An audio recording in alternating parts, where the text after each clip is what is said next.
এই যে বাসায় এসে বিছানার এক কোনায় পড়ে থাকি, মা একটু পরপর সামনে দিয়ে হেঁটে যায়। এটাতেও যে কি শান্তি, আশেপাশে মা আছে, এই অনুভূতিটাতেও একটা অদ্ভুত রকমের স্বস্তি কাজ করে, তাই না?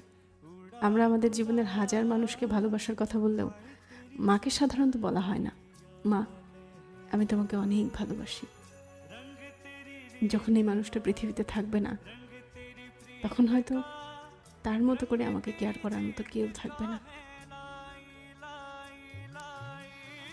তাই সুযোগ পেলে এই মানুষটাকে বলা উচিত, মা আমি তোমাকে অনেক ভালোবাসি, পৃথিবীর সব থেকে শ্রেষ্ঠ বন্ধু।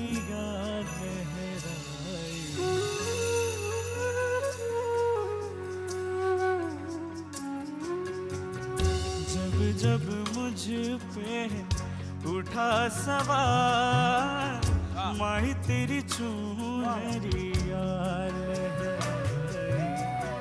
जीना जीना रे उड़ा गुलाल, माही तेरी चुनरी यार है।